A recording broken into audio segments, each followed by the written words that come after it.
जतुकर्ण संहिता उपलब्ध थी, पर अभी जतुकर्ण संहिता का कहीं नामो निशान हमें उपलब्ध नहीं था। किसी ग्रंथालय के हस्तलिखित ग्रंथालय के सूची पत्र में हमें नहीं, परंतु 12वीं शताब्दी तक जो चीज थी, जो रचना उपलब्ध थी, हो सकता है कहीं कहीं भूले भटके पड़ी हो। बंगाल में ब्राह्मणों की जो आयुर्वेद के पंडित थे, उनकी बड़ी लंबी परंपरा थी। यदि हम खोज करें तो बांग्लादेश में, बंगाल में व्यक्तिगत ब्राह्मणों के घर पर कहीं कहीं ये चीजें हमें मिल सकती है, क्योंकि 12वीं शताब्दी तक की तो बहुत सी चीजें हमारे पास सुरक्षित हैं, तो ये भी कहीं कहीं हो सकती है। परंतु दुर्भाग्य की बात है कि जतुकर्ण संहिता के उदाहरण तो बहुत मिलते हैं, परंतु जतुकर्ण संहिता पूर्ण रूप में कहीं भी उपलब्ध नहीं है, तो ये बड़े खेद की बात है। अब जो हमें उपलब्ध है, जैसे मैंने कहा, जतुकर्ण संहिता के सैकड़ों श्लोक परवर्ती ग्रंथों में उद्धृत हैं, टीकाओं में उद्धृत हैं, व्याख्याओं में लिखे हैं, किसी प्रसंग में आए हैं, परंतु उनका भी कोई संकलन नहीं हुआ है। यदि हम ऐसा भी करें कि जो संहिताएं हैं उनके जितने प्रकीर्ण श्लोक मिलते हैं, उनका अंश मिलता है, उनको विधिवत क्रमबद्ध करें, तो हो सकता है कहीं उनकी पहचान से संहिता भी पहचानी जाए और उसका उद्धार हो सके, तो ये बड़ा काम आएगी।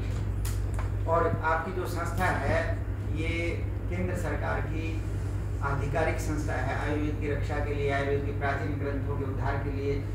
इसमें आर्थिक व्यवस्था भी अच्छी है, बजट भी बहुत है, सारे प्रबंध अच्छे हैं। तो यदि इन संस्थाओं के माध्यम से ये काम नहीं किया जाएगा तो व्यक्तिगत लोग तो कितना काम कर सकते हैं, उनके पास कितना सामर्थ्य होता है, कितने आर्थिक संसाधन होते हैं, कितने कर्मचारी होते हैं। बहुत दुर्बल स्थिति है जो सामान्य संस्थाएं या प्राइवेट ट्रस्ट हैं। तो आप लोगों को जो इस संस्था से जुड़े हुए हैं, जैसा कि आचार्य जी का भाव प्रातः काल में देखा था, पूर्व सत्र में देखा था, कि हम चाहते हैं कि बड़े स्तर पर आयुर्वेद के अप्रकाशित ग्रंथों का प्रकाशन हो, उनका संपादन हो। तो देखिए, जतुकर्ण संहिता का ये काम अपेक्षित है, उसके जितने भी उदाहरण हैं उनको इकट्ठा किया जाए, उनको विधिवत व्यवस्थित किया जाए, उसकी खोज भी की जाए। मुझे किसी ने बताया था कि भेल संहिता का एक ताड़पत्र का ग्रंथ उड़ीसा में किसी व्यक्ति के यहाँ था और वो हमने एक संस्था को दिया था। मैंने उस संस्था के पास भी संपर्क किया, ताड़पत्र यानी कि मैं वो पूरी भेल संहिता उनके पास। अब वो देखने से पता चलेगा कि भेल संहिता वाला खंडित अंश भी उसमें उपलब्ध है या नहीं। तो इस दृष्टि से जब हम ग्रंथों को लक्ष्य करके, उद्देश्य करके खोज करेंगे तो असंभव नहीं है कि हमें दुर्लभ सामग्री मिल जाए। प्रयास किया जाए तो मिल सकती। तो एक तो हमारा इस पर ध्यान केंद्रित होना चाहिए कि जो मूल संहिताएं हैं जो लुप्त हो चुकी हैं, भेल का पूरा अंश नहीं मिलता है, तो इनका उद्धार किया जाए, इनकी खोज की जाए, और जो इनके उदाहरण इधर उधर बिखरे पड़े हैं वो वर्तमान संस्करण में कहाँ उपकारक हो सकते हैं, कहाँ उसको पूरा कर सकते हैं, ये भी एक बड़ा काम। देखिए, आप भेल संहिता पढ़ेंगे, प्राचीन संहिताओं का वैशिष्ट्य तो आप सब लोग जानते हैं। भाषा अत्यंत सरल है और ऋषियों का जो उपस्थापन है वो बड़ा दिव्य है, अद्भुत है, विलक्षण है। मैं तो उनको पढ़ने लगता हूँ तो मुझे ऐसा आनंद आता है कि इनकी इतनी सुललित और इतनी सरल भाषा है कि इसको पढ़ते जाओ, छोड़ो ही मत। बहुत सुंदर प्रतिपादन है प्राचीन संहिता। तो जैसे चरक संहिता में आता है, विविशुर ज्ञान देवता, ज्ञान देवता उनमें प्रविष्ट हो गए थे, उनमें कवित्व शक्ति अद्भुत है, विषय का बोध एकदम अद्भुत है। जैसे क्रांतदर्शी कवि होते हैं, साक्षात्कर्ता जो ऋषि होते हैं, तो उनका जो वैशिष्ट है वो सारा उन संहिताओं में हमें उपलब्ध है। तो पहला काम तो हमें एक उद्देश्य के रूप में रखना चाहिए कि जो संहिताएं लुप्त हो चुकी हैं उनका जितना अंश मिलता है उसका व्यवस्थितीकरण हो और उनका जो अनुपलब्ध अंश है उसको खोज करने का प्रयास किया जाए। भेल संहिता के ऊपर ज़्यादा काम नहीं हुआ है, परंतु भेल संहिता बहुत विलक्षण संहिता है, अद्भुत संहिता है। उसमें बहुत से जो विषय प्रतिपादन है वो एकदम निराले, तो हमें उपेक्षा नहीं करनी चाहिए। जैसे वाग्भट ने लिखा है कि ऋषि प्रणीते प्रीतिश्चे मुक्त्वा तर्क सुश्रुतौ भेलाद्या न पठ्यन्ते तस्मात् ग्राह्यं सुभाषितम्। इसका मतलब यह है कि 5वीं शताब्दी में, 4वीं शताब्दी में जब इसकी रचना हुई थी वाग्भट के समय में, भेल उपेक्षित हो गई क्योंकि चरक और सुश्रुत का ही चलन हो गया था।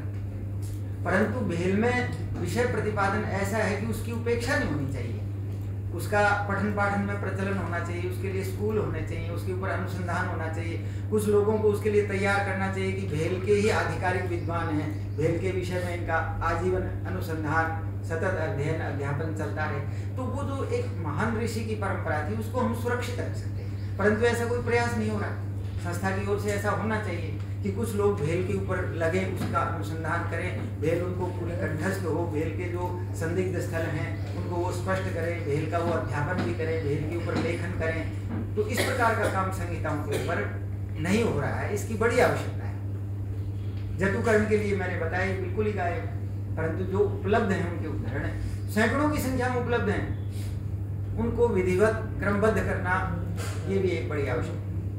पराशर संहिता के बहुत से उदाहरण उपलब्ध होते हैं, बहुत से श्लोक मिलते हैं, कई प्रसंग हैं। मेरे पास एक रचना है, मैं आपको दिखाऊं। ये जो योग रत्न समुच्चय आप देख रहे हैं, योग रत्न समुच्चय पतंजलि से ही छपी है।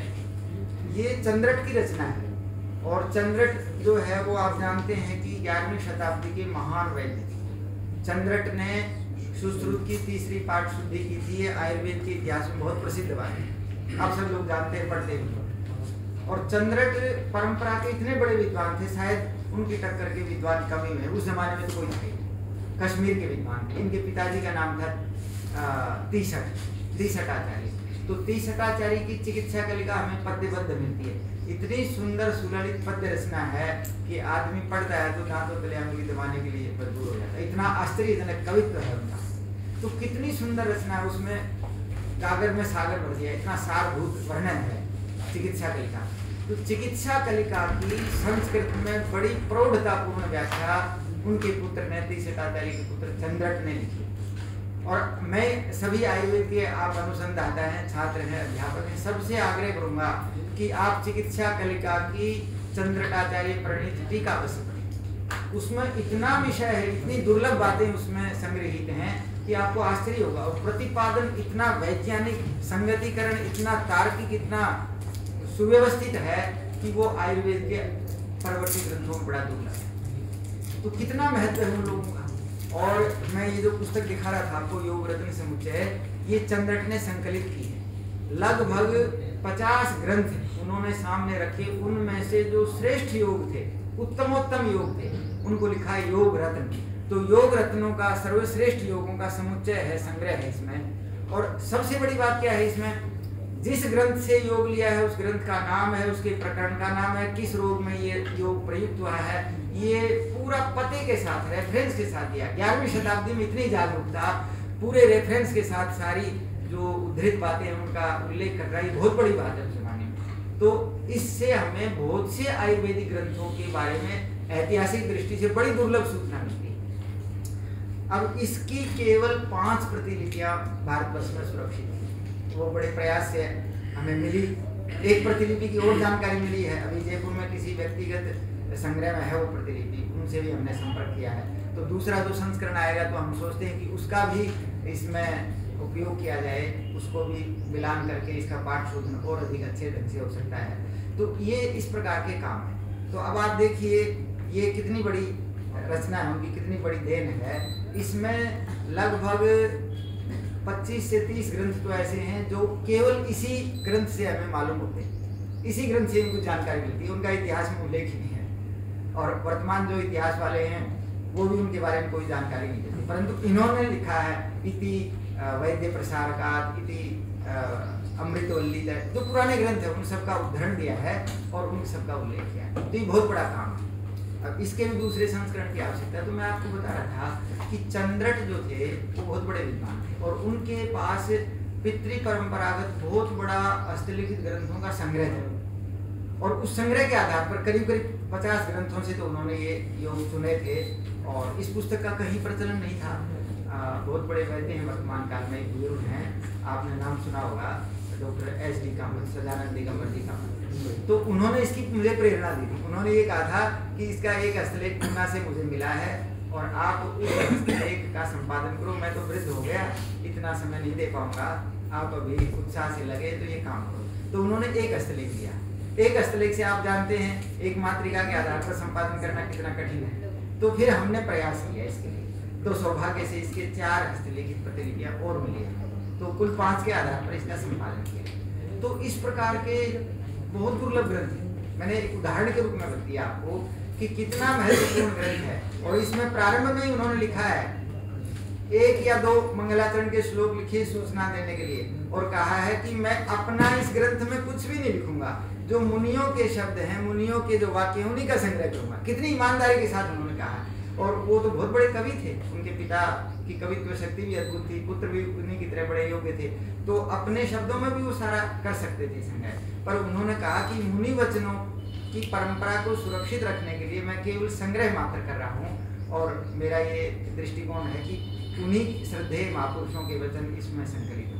तो बड़ी ईमानदारी से बहुत उत्तम काम किया है। अब आप देखिए आयुर्वेद के क्षेत्र में कितने लोग जानते हैं योग रत्न समुच्चय, आपने भी शायद नाम नहीं सुना होगा, बहुतों ने, और ये छप चुकी है, उसके बाद उपयोग भी नहीं है। अच्छा, इनके योगों पर कोई अनुसंधान भी नहीं हो रहा, तो कितनी भारी उपेक्षा है।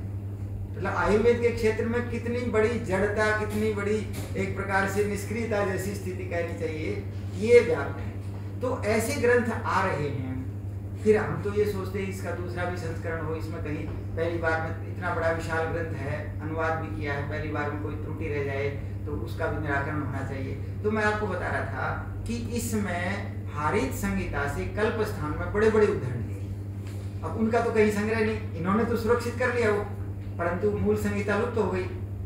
तो ऐसे बहुत से आयुर्वेद के ग्रंथ हैं, परवर्ती ग्रंथ, जिन्होंने पुराने संहिता ग्रंथों से उदाहरण दिए हैं और वो संहिता ग्रंथ लुप्त हो गए। तो मैं यही निवेदन कर रहा था आपसे, एक दृष्टि होनी चाहिए कि संहिताओं का जितना भी मैटर उपलब्ध है, जितनी सामग्री हमें उपलब्ध है, उन सबको क्रमबद्ध व्यवस्थित करें और संहिता तक पहुँचे। यदि पुरानी संहिता जो लुप्त हो चुकी है मिल जाए तो बहुत अच्छी बात है।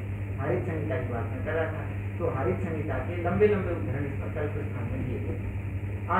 अश्विनी कुमार संहिता के उदाहरण है, आप जानते हैं अश्विनी कुमार संहिता कहीं है ही, हमने बहुत प्रयास किया अश्विनी कुमार संहिता को खोजने का, तो उसके 5-5 पत्र के, 10-10 पत्र के 2-3 हस्तलिखित ग्रंथ मिले हमें, जिसमें वो धातु प्रकरण है और 1-2 सुपोद्रोग प्रकरण है। परंतु अश्विनी कुमार संहिता के निश्चल करने लंबे लंबे उदाहरण दिए, वो कहीं नहीं मिलते। इसका मतलब अश्विनी कुमार संहिता तभी तो प्रचलित थी, इतने बड़े लंबे उदाहरण निश्चल कर देते हैं रत्न प्रभाव में, तो उनके सामने रही होगी वो पुस्तक। और कितने दुर्भाग्य की बात है, 12वीं शताब्दी के ग्रंथकार उन संहिताओं का नाम भी ले रहे हैं, उनका उदाहरण भी दे रहे हैं और हमारे पास उपलब्ध नहीं, तो उनकी खोज होनी चाहिए। मेरा कहने का मतलब ये है कि आयुर्वेद का साहित्य 10वीं 12वीं शताब्दी तक भी बहुत कुछ सुरक्षित, उसके बाद काफी स्थिति निराशाजनक हुई। आजादी की बात याद है, मैं एक बार जैन मुनियों के गुरुकुल में गया था, तो वहाँ जो ग्रंथ हैं पुराने उनका संग्रह है,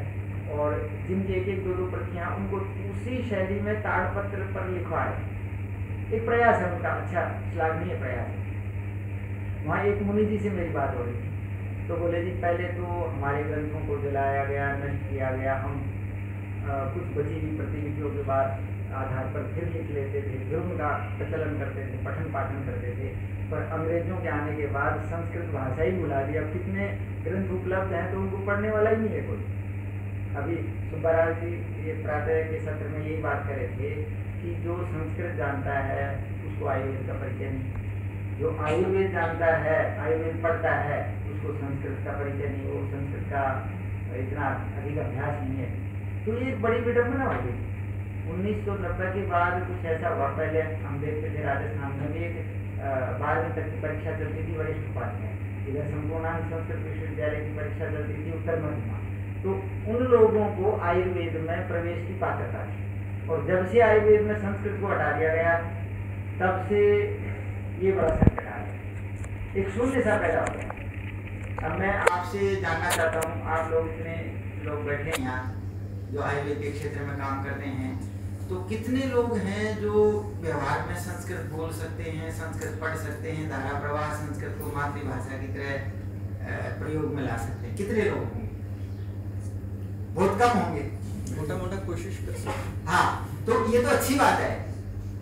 तो इतना भी बहुत कम लोगों में है। नई पीढ़ी वाले तो जो है MBBS वाली जो पात्रता परीक्षा है वही सबके ऊपर लागू कर रखी है, उसमें संस्कृत है ही नहीं। और 1-2 पत्र जो है संस्कृत का पढ़ाते हैं वो इतना हल्का फुल्का होता है कि उनकी उसमें बहुत श्रद्धा भी नहीं होती, उसको खाना पूर्ति के लिए, उत्तीर्णता मात्र के लिए वो पढ़ते हैं, तो बहुत ज्यादा उस पत्र से योग्यता नहीं बन पाती। तो उसके बाद संहिताओं को पढ़ना, फिर उनकी टीकाओं को पढ़ना, जैसे आयुर्वेद दीपिका टीका है चरक संहिता की, अब टीका को पढ़ना, क्योंकि टीकाओं में इतना गूढ़ गहन तत्व विश्लेषण है जो बड़ा अद्भुत है। आप लोग जानते हैं आयुर्वेद दीपिका और डल्हन की जो निबंध संग्रह टीका है, तो उनके बिना हम संहिताओं के मर्म को जान ही नहीं सकते। तो एक बड़ा शून्य हो गया है आयुर्वेद के क्षेत्र में। मैं प्रातःकाल में कह रहा था और बैठा था कि कोई ऐसा प्रयास किया जाए कि आयुर्वेद की जो प्रवेश परीक्षा है उसमें पात्रता परीक्षा को अलग से आयोजित किया जाए आयुर्वेद वालों के लिए। जैसे पहले प्री आयुर्वेद टेस्ट इस रूप में होता था, तो आयुर्वेद की क्या है, प्रकृति अलग है, उसमें बहुत ज्यादा साइंस बायोलॉजी की आवश्यकता नहीं है। आयुर्वेद पूरा जो है सांख्य, योग, वैशेषिक, न्याय, इन सिद्धांतों पर आधारित है। इनका तो परिचय नहीं होता, तो आयुर्वेद को कैसे समझेंगे? जब तक हम प्रकृति पुरुष का सिद्धांत सांख्य वाला नहीं जानेंगे तब तक हम ये सारा जो चरक संहिता का दार्शनिक विश्लेषण है, शारीर स्थान का जो विश्लेषण है, उसको कैसे जानेंगे? तो इसलिए आयुर्वेद की जो पात्रता परीक्षा है ये अलग से होनी चाहिए। ये बात पहुंचानी चाहिए, बड़े जो नीति निर्धारक व्यक्ति हैं उन तक पहुंचानी चाहिए। जो परिषद है इसका निर्धारण करती है उस तक ये बात जानी चाहिए कि ये आयुर्वेद के साथ घोर अन्याय हो रहा है, आयुर्वेद को खत्म करने की प्रक्रिया चल रही है। जब से संस्कृत वाले आयुर्वेद में आना बंद हुए तब से आयुर्वेद का जो मूल आधार है वो समाप्त हो गया, क्योंकि संस्कृत भाषा के बिना बोध कैसे होगा? हमारे यहाँ तो बहुत बड़े वैयाकरण हैं भद्रहरि, वो कहते हैं न सोस्ति प्रत्ययो लोके यह शब्दानुगमादृते अनुविद्धम इव ज्ञानम सर्वम शब्देन भाषते। अर्थात कोई भी बोध व्यक्ति बचपन से और जीवन पर्यंत जो भी कोई बोध प्राप्त करता है, ज्ञान प्राप्त करता है, वो शब्द के बिना नहीं। तो शब्द ज्ञान ही नहीं होगा, वाक्य ज्ञान ही नहीं होगा तो हम विषय कैसे जान पाएंगे, आयुर्वेद का तत्व कैसे समझ पाएंगे?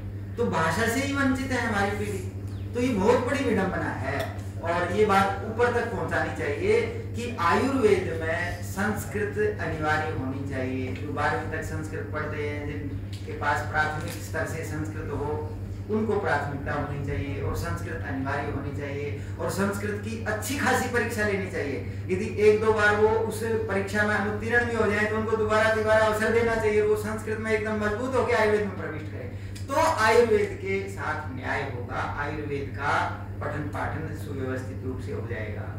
अब आप देखिए बिल्कुल शून्य है वो छात्र आयुर्वेद के, उनकी श्रद्धा भी नहीं है, वो MBBS के लिए प्रयासरत थे, उसमें नहीं हो पाया तो आयुर्वेद में आ गए, तो वो 4-5 साल तक अश्रद्धा से आयुर्वेद को ढोते हैं और जैसे ही उनको प्रमाण पत्र मिलता है तो ये एक बड़ी समस्या है। प्रमाण पत्र मिलने के बाद फिर वो 100% एलोपैथी चिकित्सा में जीवन भर लगे रहते हैं। तो क्या ये बहुत बड़ा अन्याय नहीं है आयुर्वेद के साथ? आयुर्वेद के नाम से वो एलोपैथी का प्रचार कर रहे हैं, तो आयुर्वेद की सारी ऊर्जा तो एलोपैथी वालों को बढ़ाने के लिए लग रही है। तो आयुर्वेद का तो घात हो गया। ये तो बहुत बड़ी एक प्रकार से विडंबना हुई आयुर्वेद के लिए। तो ये बड़ी नीतिगत खामी हुई है भारतवर्ष में और मैं आपको बड़ी पीड़ा के साथ कह रहा हूँ कि आयुर्वेद के ह्रास का एक बहुत बड़ा कारण है। आप देख लीजिए वर्तमान में स्थिति, सब स्थिति को देखते हुए आंखें बंद किए हुए, कोई विचार ही नहीं कर रहा कितनी बड़ी एक हानि हुई है, क्षति हुई है आयुर्वेद की। तो किस कारण से हुई है? संस्कृत को हटाने से हुई है, संस्कृत की उपेक्षा करने से हुई है। मैं कहता हूँ कि आयुर्वेद में जब संस्कृत के अच्छे योग्य छात्र आएंगे तो आयुर्वेद के प्रति उनकी श्रद्धा भी होगी। साथ में केवल भाषा ही नहीं, दर्शन का भी बोध उनको होना चाहिए। पात्रता परीक्षा में सांख्य, योग, न्याय, वैशेषिक ये होने चाहिए। उसके बिना हम आयुर्वेद के सिद्धांत को समझ ही नहीं पाएंगे। आयुर्वेद प्रकृति पुरुष की बात करता है, आयुर्वेद मोक्ष की बात करता है, आयुर्वेद सद्वृत्त की बात करता है, आयुर्वेद तत्व ज्ञान की बात करता है, संघात पुरुष की आत्मा की चेतना की बात करता है। तो वो सब हम बिना सांख्य योग के, बिना न्याय वैशेषिक के कैसे जान पाएंगे? वो तो मूल सिद्धांत है। तो उनके आधार पर यदि पात्रता परीक्षा ली जाएगी तो अच्छे छात्र आएंगे और आयुर्वेद की परंपरा की रक्षा होगी। आप ये मुझे बताइए कि आयुर्वेद की टीका को कौन पढ़ पाएंगे? छात्र जो नहीं पढ़ेंगे, डल्हन की टीका को कौन पढ़ पाएंगे? जितने आयुर्वेद के बड़े अच्छे व्याख्यान ग्रंथ हैं, जैसे निश्चलकर ने टीका लिखी है चक्रदत्त के ऊपर, कितना सुंदर विश्लेषण किया है। पाठ शोधन के लिए वो देखते हैं, हम तो निश्चलकर की टीका को पढ़ते तो पाठ शोधन के लिए जहाँ उनको कोई संदिग्ध पाठ मिलता है तो उस पाठ के ऊपर वो 10 ग्रंथों के उदाहरण देते, आयुर्वेद के 10 ग्रंथों के उदाहरण देते और बताते हैं कि उस ग्रंथ के साक्ष्य से ये पाठ शुद्ध है और यहाँ त्रुटि है। तो इतनी बड़ी प्रतिभा थी, इतना बड़ा अध्यवसाय था, इतना गहन व्यापक अध्ययन था, इतना ग्रंथ संग्रह था, तो बिना संस्कृत के तो नहीं हो सकता, बिना दर्शन के नहीं हो सकता। तो ये सब परंपरा पुनरुज्जीवित करने के लिए आयुर्वेद में संस्कृत को फिर से लाना, उसके बिना हम कुछ नहीं कर पाएंगे। और देखिए सभी विषयों में बड़ा बड़ा काम हो रहा है, सरकार के पास बहुत पैसा है, बड़ी बड़ी योजनाएं हैं, बड़ा बड़ा बजट है, परंतु आयुर्वेद में बड़ी शोचनीय स्थिति है। क्या काम हो रहा है आप देखिए, कितने ग्रंथ प्रकाशित हो गए, उनका कितना अच्छा स्तरीय संस्करण है। मैं आपको दुर्दशा की स्थिति बताऊं, अभी पतंजलि की ओर से एक ग्रंथ का संपादन किया गया, ये ग्रंथ है माधव चिकित्सितम। तो माधव चिकित्सितम जो है ये वैसे तो माधव करके नाम से ही प्रचारित है, परंतु ये संकलन है, इसमें क्रम भी वही लिया गया है जो माधव निदान का है, इसमें रोगों की चिकित्सा के योग संकलित। तो अब इस ग्रंथ का एक प्रकाशन हमने देखा राजस्थान से, सरदार शहर से एक संस्कृत कॉलेज है, उन्होंने किया, तो उसमें इतनी अशुद्धियाँ की बड़ी समस्या है। उसी के आधार पर एक एम कृष्णमूर्ति हैं, उन्होंने इसका संपादन किया, तो उसमें भी अशुद्धियों का प्रवेश हो गया। हमने 6-7 हस्तलिखित ग्रंथों के आधार पर इसका पाठ शोधन किया, तो आश्चर्य का ठिकाना नहीं रहा, हमें खेद भी हुआ इस बात का कि इतनी भारी अशुद्धियों के रहते हुए पुस्तक प्रकाशित हो रही है। कितनी दुख की बात है। उनको यदि कोई पढ़ेगा तो क्या अर्थ समझेगा, पाठ दोष होने के बाद अर्थ भी अनुचित ही हो गया। तो आयुर्वेद के क्षेत्र में कितनी गफलत है, कितनी उदासीनता, कितनी घोर उपेक्षा हो रही है, तो ये बड़े दुख की बात है, बड़ी शोचनीय स्थिति है। तो मैं आप लोगों से निवेदन यही कर रहा हूँ कि हम इस विषय को गंभीरता से लें, संस्कृत का अभ्यास करें, जिनको थोड़ा अभ्यास हो ज़्यादा अभ्यास करें। हमारी जो संस्कृत भारतीय संस्था है वो भी संस्कृत संभाषण का अभ्यास करवाती है, थोड़े दिन में व्यवहारिक संस्कृत सिखाती है। तो इस ढंग की जो संस्थाएं हैं उनसे आयुर्वेद वाले संपर्क करें और वे संस्कृत के विषय को एक गंभीरता से लें। अब मैं आपको एक उदाहरण देना चाहूँगा, मेरी बेटी बैठी है यहाँ सुजाता सामने, तो ये पतंजलि में आयुर्वेद पढ़ती रही है, तो मैंने नियम किया कि भाई जब तुम मेरे से बात करोगे केवल संस्कृत में बात करोगे, तो उसका लाभ ये हुआ कि इसको बहुत अच्छे ढंग से संस्कृत की व्यावहारिक शिक्षा मिल गई, बहुत अच्छा अभ्यास हो गया।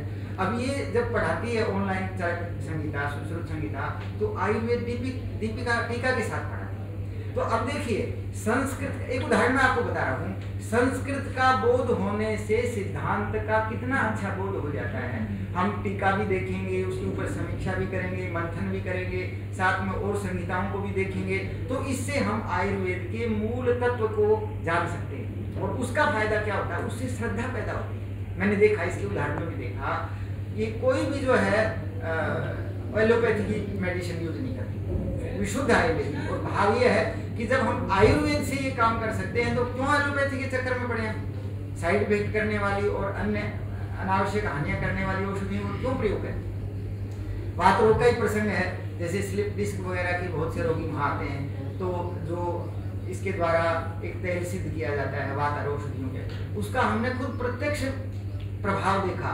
100% लोगों को लाभ होता है और कोई साइड इफेक्ट। और उधर जाते हैं एलोपैथी में, तो एक रोगी आया, उसने बताया कि 9 महीने तक मैंने एलोपैथी का इलाज किया और बीमारी बढ़ती गई, अब कोई उपाय नहीं है, आयुर्वेद की शरण में आया। तो उस रोगी को 25 दिन में बिल्कुल ठीक कर दिया गया आयुर्वेद की इस वात उपचार से, जो सिद्ध तेल होता है और अपनी जो सेक की थेरेपी है उसके माध्यम से। तो आप देखिए आयुर्वेद का प्रभाव कितना है, परंतु जितना अधिक आयुर्वेद का प्रभाव उतनी घोर उपेक्षा हम कर रहे हैं आयुर्वेद। तो ये क्या दुख की बात नहीं है, बहुत बड़े दुख की बात है। तो जब मैं संस्कृत की बात इसलिए कह रहा था कि एक उदाहरण मैंने दिया है कि जो छात्र बाल्यकाल से अच्छी संस्कृत जानेंगे और आयुर्वेद के पढ़ते समय भी संस्कृत के प्रति उनका ध्यान केंद्रित रहेगा कि जितनी संस्कृत अच्छी होगी हमारी, उतना हम आयुर्वेद को अच्छा समझ पाएंगे, जितना उसका जो मूलभूत दार्शनिक सिद्धांत है वो जितना समझे हुए रहेंगे, उतना आयुर्वेद को अच्छा समझ पाएंगे। तो आयुर्वेद के मूल विषय की पकड़ होगी हमारी, और आयुर्वेद के मूल सिद्धांतों की जानकारी होगी, तो हमें आयुर्वेद पर श्रद्धा होगी और हम मूल सिद्धांतों के आधार पर चिकित्सा कार्य में अत्यधिक सफल होंगे। और ऐसी सफलता जो चमत्कारी सफलता है, तो इस आधार पर हम आयुर्वेद का वर्चस्व समाज में स्थापित कर सकते हैं, जिसकी बहुत बड़ी आवश्यकता है। आप जानते हैं कितनी बड़ी त्रासदी झेल रहे एलोपैथी के साइड इफेक्ट के कारण लोग। मेरे गाँव में एक व्यक्ति था, उसको स्लिप डिस्क की पीड़ा थी, वो किसी भले आयुर्वेदिक वैद्य के पास नहीं जा पाया, तो उसको लोगों ने परामर्श दिया कि तुम एलोपैथी चिकित्सा लो। बहुत दिन तक लेता रहा, मेडिसिन लेता रहा, कोई लाभ नहीं रहा। अंत में उसने सोचा क्या करूं, तो किसी ने उसको परामर्श दिया कि ऑपरेशन करवा लो। डॉक्टर के पास गया, उन्होंने भी वो तो ऑपरेशन के लिए वैसे ही लोगों को प्रेरित करते रहते हैं कि भाई कमाई होगी, उनका तो दृष्टिकोण भी बड़ा विचित्र था ये। तो उसको ऑपरेशन के लिए तैयार कर लिया, उसने ऑपरेशन करवाया। ऑपरेशन करवा के वो हमारे गाँव में आया, तो गांव में हमने देखा कि जून के महीने में वो 2-2 रजाइयाँ 4-4 कंबल ओढ़ता और उसकी सर्दी नहीं जाती, और 15-20 दिन में खत्म हो गया। कितना भारी अनर्थ हो रहा है। और आयुर्वेद की शरण में जाता तो आयुर्वेद की जो ये वात हर प्रक्रिया है, ये इतनी निरापद है और इतनी सटीक है, इतनी सफल है कि कोई दिक्कत ही नहीं थी। अब देखो ऑपरेशन में कितना पैसा लगा और अंत में प्राणों से भी हाथ, कितना अनर्थ हो रहा है आयुर्वेद की उपेक्षा से, आयुर्वेद को छोड़ने से। तो हमें ये सब बातें ध्यान में रखनी चाहिए कि हम जब आयुर्वेद के मूल सिद्धांतों को, वात पित्त कफ का सिद्धांत है, निदान है, उनको अच्छी तरह जब हम संस्कृत टीका ग्रंथों से जानेंगे तो हम बहुत बड़ा काम कर सकते हैं। आयुर्वेद को बहुत ज़्यादा उभार सकते हैं, आयुर्वेद को बहुत ज़्यादा श्रद्धेय बना सकते हैं लोगों का।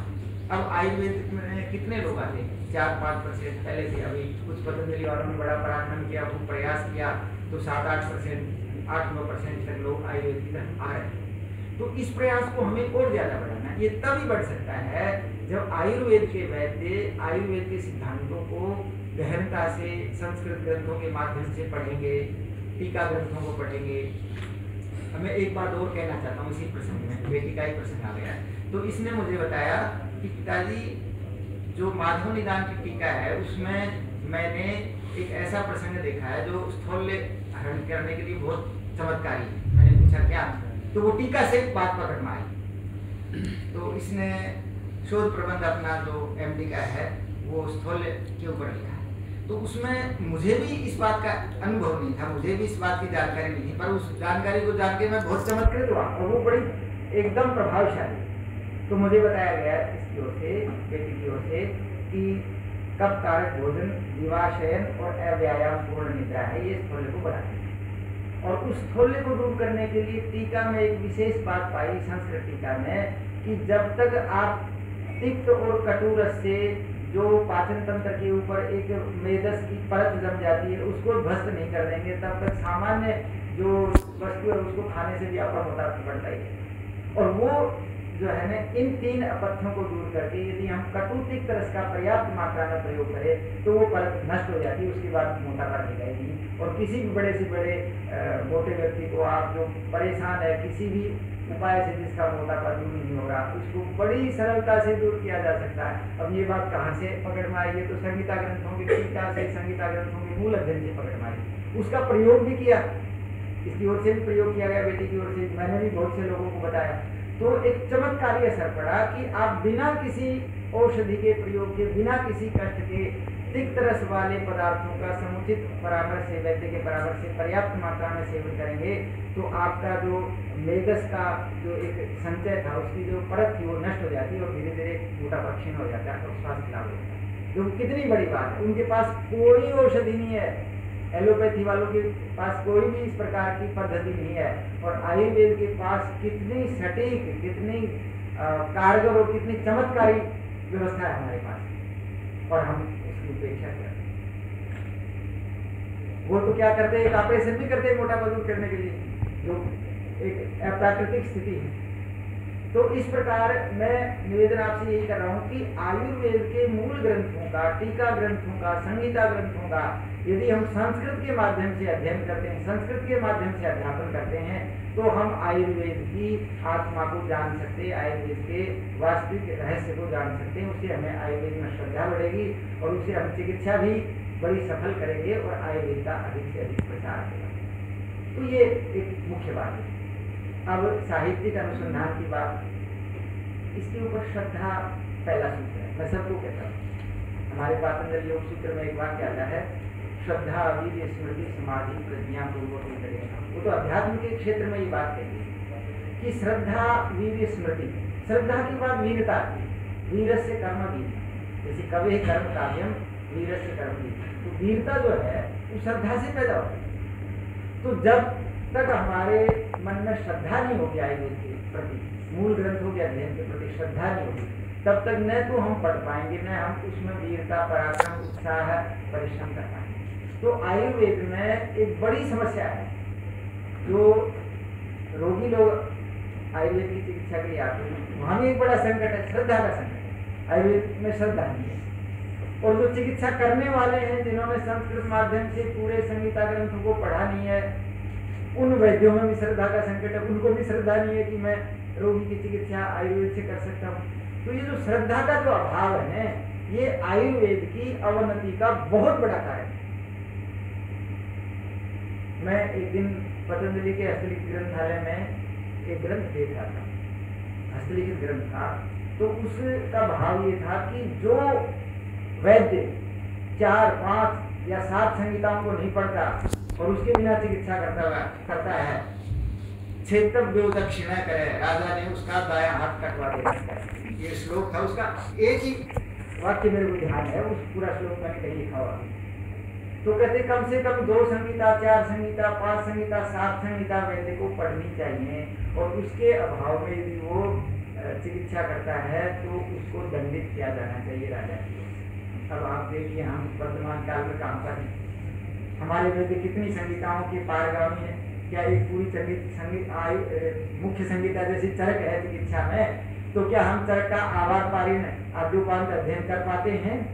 सारे स्थानों में जो गूढ़ रहस्य हैं उनका पारायण करते हैं, पठन करते हैं, पाठन करते हैं, उसके तत्व को समझते हैं, और उसके बाद चिकित्सा में उसका उपयोग करते हैं। तो कितनी आत्मालोचन की स्थिति है, कितनी विडंबना की स्थिति है। तो आयुर्वेद के लोग ही तो आयुर्वेद का उद्धार करेंगे, ये एलोपैथी वाले तो वैसे ही दुश्मन बने बैठे हैं।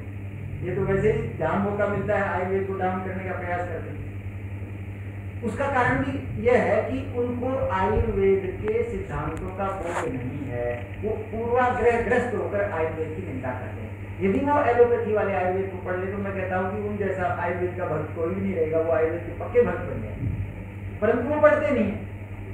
सरकार को भी चाहिए कि जो एलोपैथी का पाठ्यक्रम है उसमें आयुर्वेद का समावेश करें, जिससे उनको एक तो ये घृणा का भाव समाप्त हो जाए आयुर्वेद के प्रति, एक हीनता का जो बोध है आयुर्वेद के प्रति वो समाप्त हो जाए। ये आवश्यकता है। जब आप आयुर्वेद के पाठ्यक्रम में एलोपैथी को भोग रहे हैं तो ये तो हमारी सनातन और शाश्वत पद्धति है, इसको क्यों नहीं लगाते? MBBS के कोर्स में इसको क्यों नहीं आप समावेशित करते? इसको करना चाहिए, और उससे पूरे देश का, पूरे समाज का लाभ होगा।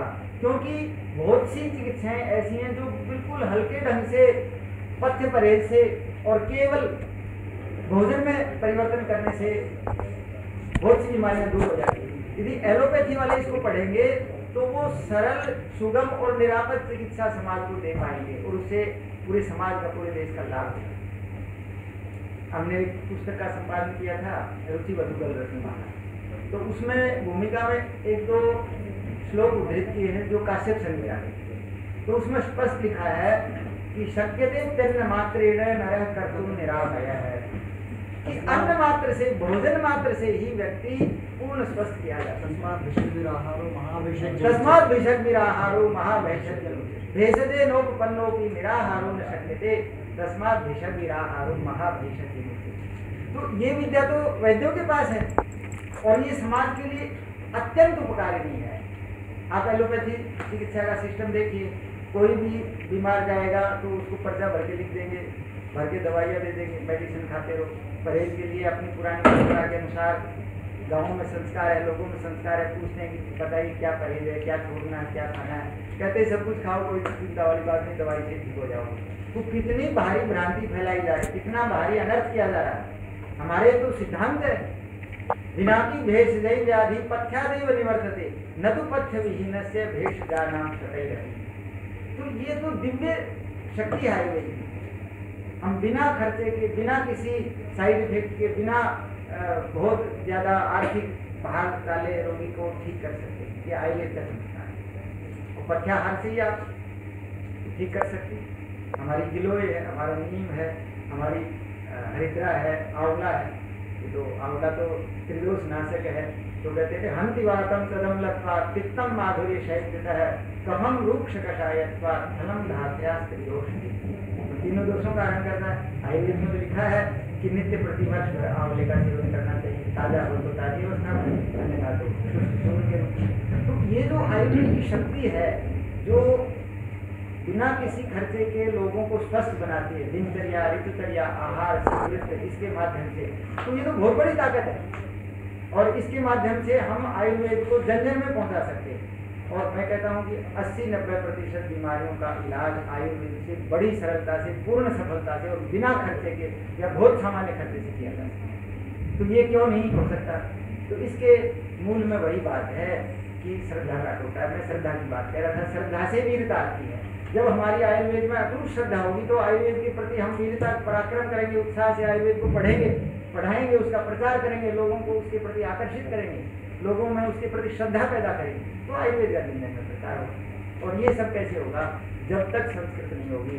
आदरणीय आचार्य बैठे, इनके माध्यम से भी मैं निवेदन करूँगा, उस बात को फिर से कहूँगा कि आयुर्वेद की पात्रता परीक्षा में कुछ ऐसा प्रयास किया जाए, ऊपर जो नीति निर्धारक है उन तक ये बात पहुंचाई जाए कि जब तक संस्कृत अनिवार्य नहीं होगी, पूरे आयुर्वेद का आधार सांख्य योग, न्याय, वैशेषिक है, जब तक दर्शन आधार नहीं होगा पात्रता परीक्षा में, जब तक संस्कृत आधार नहीं होगा, तब तक आयुर्वेद में प्रवेश नहीं होगा। और जब ऐसे छात्र आएंगे जो अच्छे योग्य संस्कृत में और दार्शनिक सिद्धांत को जानने वाले, जिनके आधार पर आयुर्वेद की रचना हुई है, वो लोग आएंगे, उसके बाद जो है आयुर्वेद की एक दिशा बदलेगी। लोग आयुर्वेद के गहन अध्ययन के प्रति उन्मुख होंगे और आयुर्वेद उच्च कोटि के वैद्य बनेंगे। अब ये जो संकट है, इसको दूर करने के लिए भागीरथ प्रयास करने की आवश्यकता, क्योंकि बहुत लंबे समय से ये स्थिति आ गई। हम पुराने वैद्यों को देखते हैं, हमारे राजस्थान में बहुत से वैद्य हैं जो संस्कृत से आए हैं। आपके यहाँ लवानिया जी बैठे हैं, ये संस्कृत माध्यम से जब प्रवेश होता था उस समय के, और भी बहुत से लोगों को मैं जानता हूँ जो संस्कृत माध्यम से आयुर्वेद में प्रवेश हुए, वो बहुत अच्छा काम करेंगे, संपादन की दिशा में भी बड़ा अच्छा काम करेंगे, संहिता का बोध भी उनको बहुत अच्छा है। तो इस प्रकार काफ़ी अच्छा वो आयुर्वेद का सेवा कार्य कर रहे हैं। तो जब तक ये नहीं होगा कि आयुर्वेद में संस्कृत अनिवार्य नहीं होगी, आयुर्वेद में जो दर्शन वाला भाग है जिसके आधार पर आयुर्वेद के सारे सिद्धांत आगे चलते हैं, उसका बोध पात्रता परीक्षा में नहीं होगा, तब तक हम आयुर्वेद का भला नहीं कर सकते। और ये बड़ी भारी विडम्बना है, अत्यंत पीड़ा के साथ मैं कह रहा हूँ कि आयुर्वेद को खत्म कर दिया है संस्कृत के बिना। अब आयुर्वेद केवल, मनुस्मृति में एक श्लोक आता है, यथा काष्ठमयो हस्ति यथा चर्ममयो मृगय तथा विप्रो नस्त्रयस्ते नाम अभिभ्रति। अब आयुर्वेद केवल नाम धारण करना है। आयुर्वेद का जो सार तत्व है ना, वो बिना संस्कृत के बहुत उपेक्षित हो गया है। रही बात संपादन की, तो मैंने संहिताओं के बारे में आपको कहा कि संहिताओं के ऊपर हमें ध्यान करना चाहिए। कोई प्रोजेक्ट ऐसा बनाना चाहिए कि ये जो अपना ये जो पराशर इत्यादि संहिताएं, इनका जितना संभव अन्वेषण करना चाहिए। मैं संस्था को ये भी निवेदन करूँगा कि एक विशेष योजना बनाकर हमें दक्षिण भारत में और बंगाल में, बांग्लादेश में खोज करनी चाहिए, क्योंकि जतुकरण संहिता जब 12वीं शताब्दी तक निश्चल करके हाथ में 3 प्रतिलिपियाँ थी, तो कहीं कहीं हो सकता है भूले भटके ले जाएगा, वो बहुत बड़ी उपलब्धि हो। भेल का भी कोई पूरा स्वरूप मिल सकता है। मुझे उड़ीसा में इस व्यक्ति ने बताया था कि हमने पूरी भेल संहिता वहाँ भेजी है। उस संस्था से भी मैं संपर्क कर रहा हूँ, हो सकता है वहाँ को भी भेल संहिता मिल जाए। जतुकरण पराशर संहिता नहीं है, हारित संहिता नष्ट हो गई, तो हारित के जितने उदाहरण है सबका संकलन हो, मूल हारित को खोजा जाए। एक दूसरी हारित अभी छपी हुई है, हारित संहिता आजकल मिलती है, तो वो हारित संहिता 12वीं-13वीं शताब्दी के बाद की रचना। उसकी शैली भी ऐसी है और उसकी संरचना भी ऐसी है, भाषा भी ऐसी है। मैं तो उसको बार बार देखता हूँ, मुझे तो बिल्कुल स्पष्ट है कि वो बहुत पीछे की रचना है और उसका भी कोई शुद्ध संपादन नहीं हुआ। हमने अभी एक कुमारामृत ग्रंथ की जो है ना समीक्षा की थी, उसका संपादन भी हुआ था। मैं आपको दिखा देता हूँ, इसमें नहीं आया। एक कुमारामृतम ग्रंथ मिला हमें DAV कॉलेज चंडीगढ़ से। DAV कॉलेज चंडीगढ़ में लाहौर का संकलन, पहले लाहौर में आर्य समाजियों की ओर से DAV कॉलेज की स्थापना की गई थी और वहाँ बहुत से हस्तलिखित ग्रंथों का संग्रह किया था। तो लालचंद शोध पुस्तकालय नाम से वो DAV कॉलेज में संग्रह था। भारत विभाजन के समय पाकिस्तान का विभाजन हो गया तो वो संग्रह अभी चंडीगढ़ में आ गया, तो वहाँ बहुत से आयुर्वेद के हस्तलेख हैं।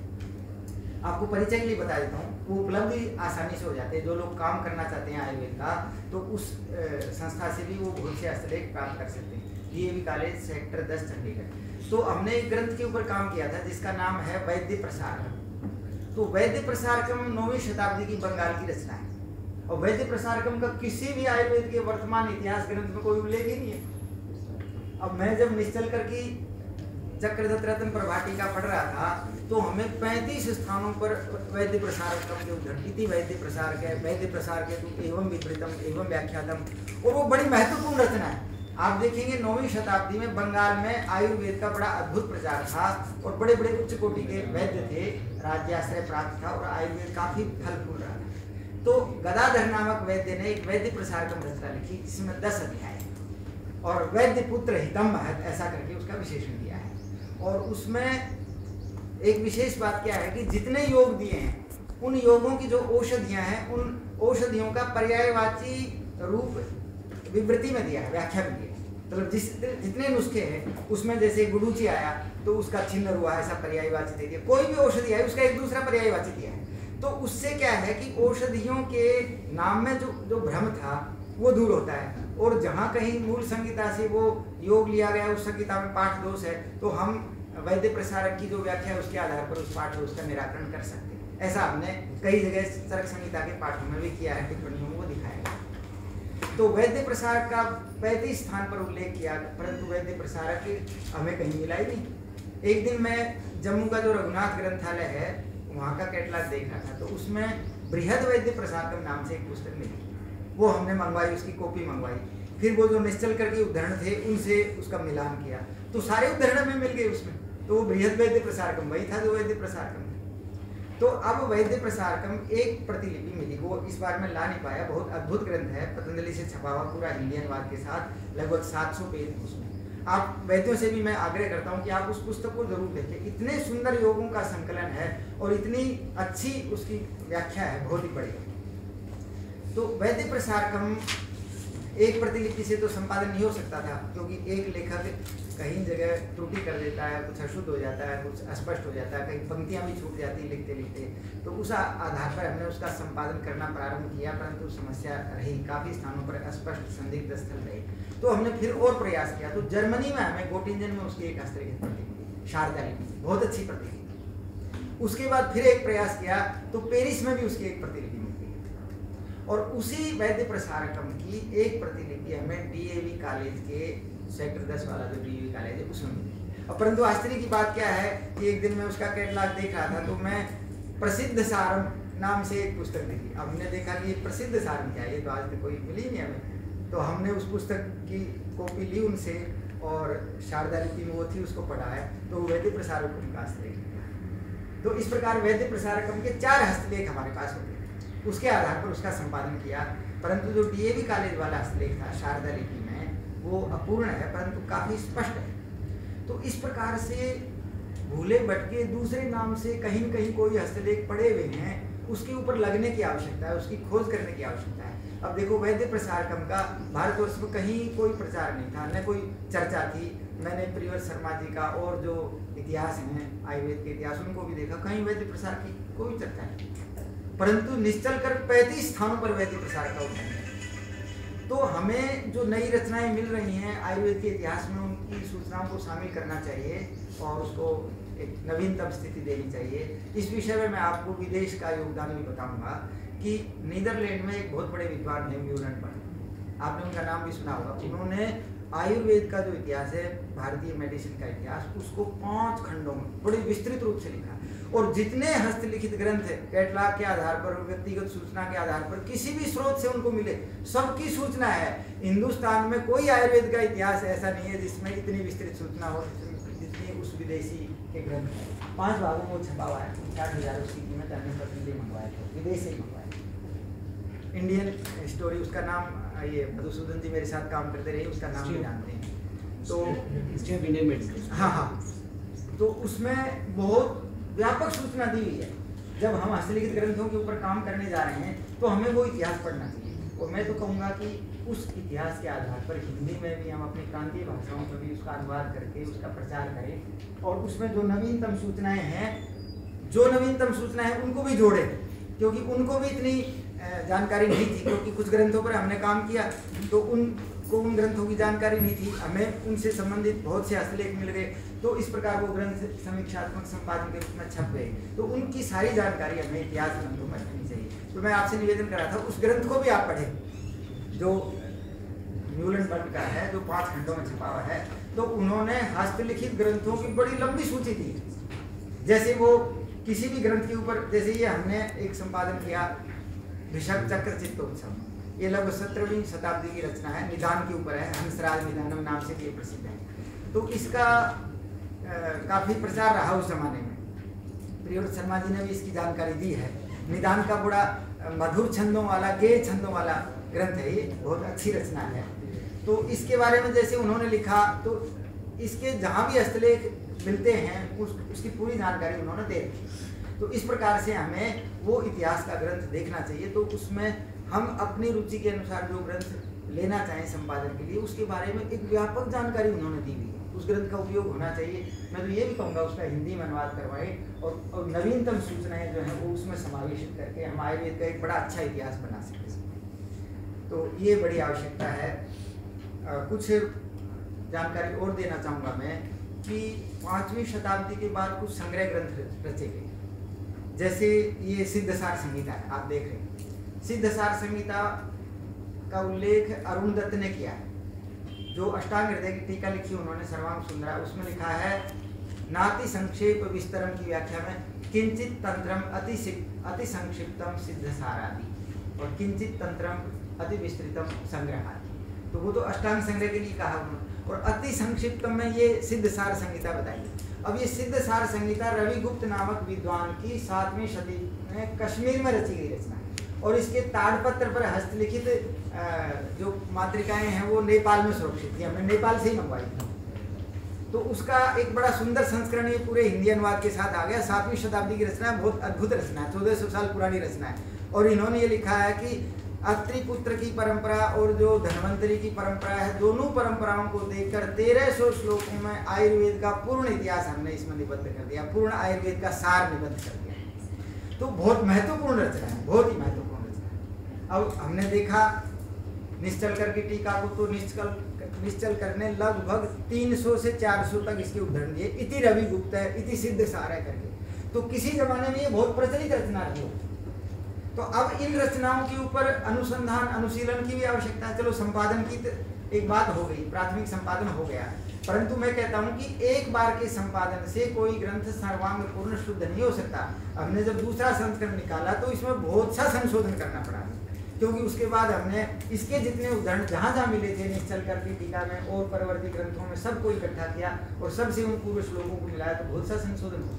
तो इस प्रकार से ये परंपरा निरंतर चलती रहती है, संशोधन की जो प्रक्रिया है निरंतर चलती रहती है। तो इस प्रकार के अब हम आयुर्वेद के उद्धार के लिए, आयुर्वेद के प्रचार के लिए क्या करें?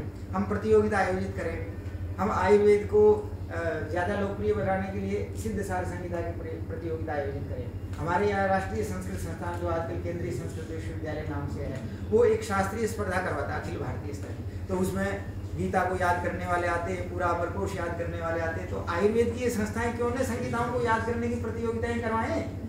अपनी सिद्धसार संहिता को कंठस्थ करने वाले बच्चे, भले ही वो आयुर्वेद के ना हो, संस्कृत क्षेत्र के बच्चे हों, भाई 1300 श्लोक है, अमरकोश में 1500 श्लोक है, और अमरकोश को कंठस्थ करने वाले करीब 25-30 छात्र आते हैं प्रति वर्ष हमारे यहाँ केंद्रीय संस्कृत विश्वविद्यालय, और उसमें 10-15 बच्चों को पूरा अमरकोश कंठस्थ रहता है, तो उनको सबको पुरस्कार देते हैं। तो इस प्रकार से हम आयुर्वेद का सूत्र स्थान कंठस्थ करवाने के लिए, ये सिद्धसार संहिता जैसी छोटी रचनाएं कंठस्थ करवाने के लिए क्यों न प्रतियोगिता आयोजित करें?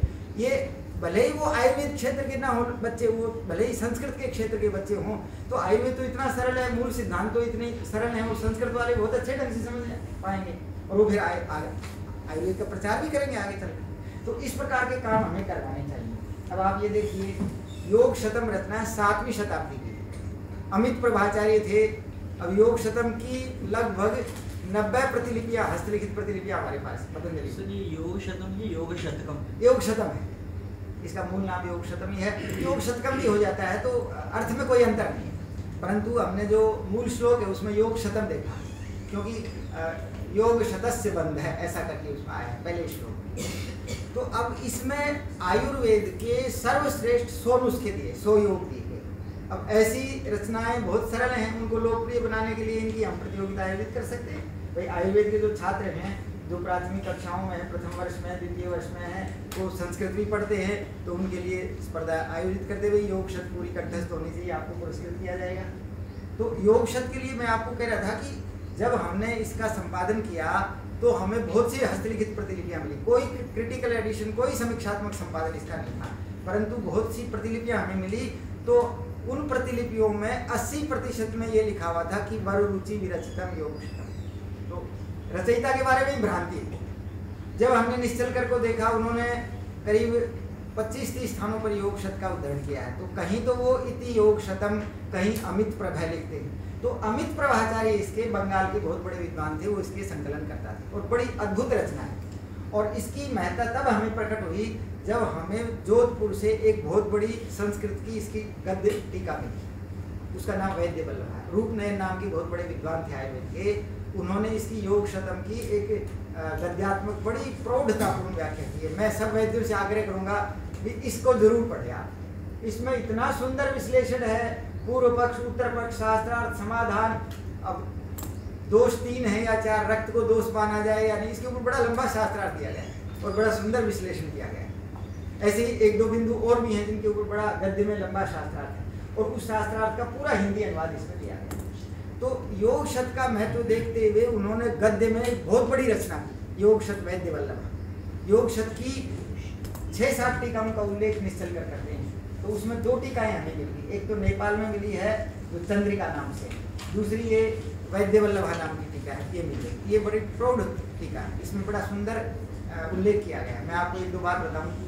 जैसे इसमें पांडु रोग को दूर करने के लिए योग आया है, तो उसमें लोह चूर्ण लिया जाए। अब लोह चूर्ण से सब वैद्य करते हैं लोह भस्म ली जाए, बिल्कुल गलत है। इन्होंने एक प्रक्रिया बताई है कि पतले लोह के पतरे को लें, उसको जो त्रिफला वाद है उसमें इतनी बार उसको कथित करें, फिर वो नरम हो जाएगा, फिर उसका चूर्ण बनेगा, ये लोह चूर्ण है। और ये स्पष्ट पूरी प्रक्रिया पुराने 10-12 श्लोकों को उदाहरण देकर दी है। तो हम जो भस्म वाली बात करते हैं वो ठीक नहीं है, क्योंकि चूर्ण का कुछ विशेष विधि से सीधा उपयोग इसमें है। तो लोह चूर्ण शब्द जो आता है उसका बड़ा सुंदर विश्लेषण दिया गया है इसमें। तो ये प्रक्रियाएं थी पुराने ग्रंथों में और टीका ग्रंथों में उनका बड़ा लंबा उल्लेख मिलता है। तो इस प्रकार की जो रचनाएं हैं उनका अध्ययन भी हो, उनके लिए प्रतियोगिताएं आयोजित की जाएं, उनके लिए हम संगोष्ठियां आयोजित करें। तो ये मेरा परामर्श है आप लोगों के प्रति। तो इस प्रकार यदि हम करेंगे तो जो वैद्य हैं तो उनमें भी तो जागरूक, इतनी बड़ी फौज है हमारे पास, 10,000 आप आयुर्वेद के वैद्य बता रहे, 10,000 यदि जुट जाए तो आयुर्वेद का कायाकल्प कर दे, पूरे देश में आयुर्वेद का ध्वज जो है एकदम फहरा देंगे। तो ये सब बातें तब हो पाएंगी जब हम आयुर्वेद के प्रति श्रद्धा और संस्कृत वाली जो पृष्ठभूमि है उसको मजबूत करेंगे। और मैं तो ये कहता हूँ कि नीति में बहुत बड़ी खामी हुई है। अभी भी अवसर है कि आयुर्वेद की पात्रता परीक्षा में संस्कृत और